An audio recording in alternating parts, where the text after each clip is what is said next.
Bonjour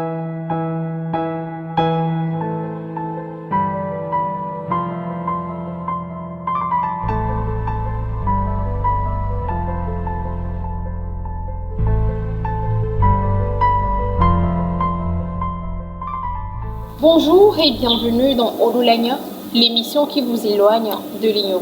J'espère que vous allez bien, je vais bien moi-même. Au lieu de nous avons toujours procédé ainsi et ça a fonctionné, et non, les temps sont révolus et donc nous devons plutôt le faire comme ceci, donnant naissance à tout genre de conflits. Nous sommes pour le terrain d'entente. Vous l'aurez compris, aujourd'hui, nous allons parler du dialogue intergénérationnel comme un instrument favorable à la cohésion sociale. Et là, je suis en compagnie de deux jeunes qui vont s'exprimer sur le sujet. Bienvenue, comment vous allez? Ça va, Nadège, et toi? Ça va aussi. Très bien, Nadège. Primo, je présente aux internautes. Moi, c'est Assawanda Louise, étudiante juriste de formation et également membre de l'équipe JUPLEG et jeune engagée auprès du CPFTH. D'accord. Je réponds au nom de Grace Dogley. Je suis également juriste de formation à l'Université de Lomé. Je fais partie également de l'équipe JUPLEG et aussi jeune engagé au CDFTH. On a affaire aujourd'hui à deux juristes. Le dialogue intergénérationnel comme un instrument favorable à la cohésion sociale. Directement, Wanda, tu nous dis ce que c'est que le dialogue intergénérationnel. Quand on parle de dialogue intergénérationnel, on comprend par là l'ensemble de procédés, de processus par lesquels deux générations, l'ancienne et la nouvelle, se mettent autour d'une même table et mènent des discussions autour de différents thèmes afin de mieux se comprendre, mieux comprendre les réalités de tout un chacun et cohabiter ensemble. C'est la compréhension l'essentiel. Voilà, grâce. Quel rapport est-ce que tu fais entre dialogue intergénérationnel et cohésion sociale? D'accord, merci. Lorsque nous prenons en considération la définition donnée par mademoiselle Wanda, on peut comprendre que ce dialogue intergénérationnel devient donc une nécessité dans notre société. Comme elle a dit, c'est un processus par lequel les personnes arrivent à se communiquer, à écouter la vie des uns et des autres. Aujourd'hui, lorsqu'on parle de cohésion sociale, on fait référence à la paix, à une société harmonieuse dans laquelle les personnes œuvrent ensemble pour un objectif commun, une valeur qui leur est commune. Et on ne peut pas arriver à cet idéal sans un moyen de communication, comme elle a défini. Donc le dialogue intergénérationnel, le dialogue même, c'est un instrument qui permet de régler les conflits, de différents, les guerres. Et donc c'est en cela qu'il est en rapport avec la cohésion sociale qui aussi est synonyme de paix. Donc le dialogue intergénérationnel permet justement de régler les différends entre peut-être les personnes de l'ancienne génération, et nous les jeunes aujourd'hui qui font partie de la génération présente et actuelle. Donc, il faut dire que le dialogue intergénérationnel, c'est la voie justement qui mène vers la cohésion sociale. D'accord. Louise, je reviens. Selon toi, est-ce que le dialogue intergénérationnel est effectif si nous voyons les réalités aujourd'hui autour de nous? Si on voit justement les réalités comme tu l'as dit, moi je ne pourrais pas donner une réponse directement droite. Parce qu'il faut d'abord relever qu'au Togo, il y a quand même eu des activités, des efforts qui ont été faits dans la logique du dialogue intergénérationnel. Lorsque nous allons un peu en arrière en 2020, il y a eu le Conseil national de la jeunesse qui a organisé une activité justement dans cette logique-là et qui a permis de faire rencontrer les jeunes et les personnes âgées pour discuter autour de certains thèmes. Et aussi en 2021, tout récemment, il y a eu le plan Togo et l'UNFPA qui a organisé une activité dans le même sens, mais c'était plus centré sur les jeunes filles. Et ça leur a permis de rencontrer leurs aînés, les grandes dames de ce pays. Et je pense quand même qu'il y a quand même des efforts qui sont faits. Mais de là à dire que c'est effectif, je ne pense pas. Parce que même s'il y a ces personnes qui reconnaissent, excusez-moi, que le dialogue intergénérationnel est un indispensable à la cohésion sociale, il y a quand même des bémols parce que chaque génération a des préjugés qui sont déjà fondées. D'accord. Et Grace, il est d'accord aussi Ah oui, sur je ce suis, point? je suis tout à fait d'accord avec mademoiselle Wanda. Et parlons de préjugés.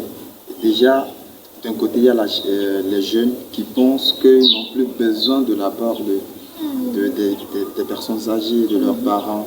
Donc, il leur met à l'écart de toute initiative. Donc, déjà, la frustration qui se crée dans le cœur de ces personnes âgées qui font partie de l'ancienne génération. Et du côté de la génération passée, toujours nos parents, les personnes âgées, eux aussi se disent que les jeunes sont des jeunes dépravés, ils nous voient, excusez-moi l'expression, mais comme des voyous, vous voyez. Donc ils ne donnent pas de l'importance, de la considération à tout ce que nous menons comme initiative. Et donc ça frustre les deux camps, les deux générations. C'est en cela même que je pense que le dialogue n'est pas totalement effectif au Togo. Donc ça constitue des freins à l'effectivité de ce dialogue. D'accord. Est-ce que, voilà, comment procéder si ce dialogue intergénérationnel n'est pas encore vraiment effectif? Comment procéder pour le rendre, voilà, comme on le veut? Je ne vais pas monopoliser la parole, je vais d'abord laisser. Vous savez, je pense que cette question vient à point nommé parce que c'est très important de retenir une chose. Nous parlons aujourd'hui d'un dialogue intergénérationnel.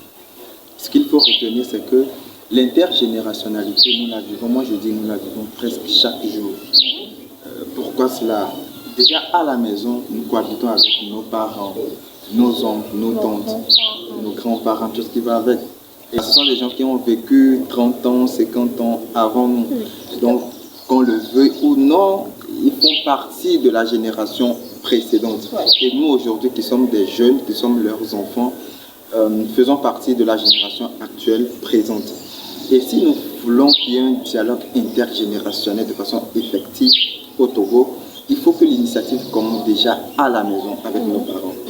Il faut que nous essayions de nous comprendre, que les parents aient le temps, donnent l'opportunité à leurs enfants de s'exprimer, d'attendre leur vouloir, leurs initiatives, d'attendre également leurs pensées, de ne pas avoir une image négative sur la jeunesse, sur leurs enfants. Également, il faut que nous jeunes, ou les enfants également de leur côté, essaient de mettre en valeur les choses qui sont sacrées à leurs parents. Donc, ils doivent tous deux, déjà à la maison, commencer par s'attendre. Un soir, un matin, je sais pas, une journée, s'asseoir et essayer de converser, de se communiquer. Je pense que si la base est posée déjà à la maison, je ne sais pas pourquoi sur un plan régional, territorial, il y aura des soucis, des entorses. Donc le PA, le plus important, c'est de commencer déjà à la maison et je pense qu'on serait lancé sur une bonne route. D'accord, commencer dès le passage à la maison. On aurait certainement quelque chose à ajouter. Je suis très ravie du point qu'il a soulevé parce que c'est une chose très importante. Et donc, d'abord, on dit que la famille, c'est la petite société. Et lorsque l'initiative part de la maison, du cocon familial, je pense que tout le monde dans chaque maison fera cet exercice-là. Et ensemble, maintenant, lorsqu'on forme la grande société, il y aura quand même, on atteindra quand même un niveau élevé. Et justement, avec ce niveau élevé, on pourra maintenant faire des conférences, des colloques, des émissions, tout ça. Et là, ça sera beaucoup plus réussi, ça sera effectif. Et ensemble, on atteindra la grande société. C'est toujours le juste milieu qui revient, pas de grands faits de la part de la génération ancienne, ni de la génération. Il faut aussi que chaque génération donne de l'intérêt à ce que l'autre génération donne. Voilà. Merci beaucoup, Louise Wanda. Merci, Grace, d'être là. C'est un plaisir, ça a été un plaisir comme toujours. Et à vous, bien gens aussi, merci d'avoir suivi. Ce que vous devez savoir, c'est qu'il n'y a pas 36 solutions. Le dialogue intergénérationnel, c'est ce qu'il faut pour une société bien fondée. C'est ce qu'il faut pour un cadre là, c'est vivable. Rendez-vous donc à très vite pour toujours savoir. Vous connaissez le lieu, on s'éloigne de l'ignorance.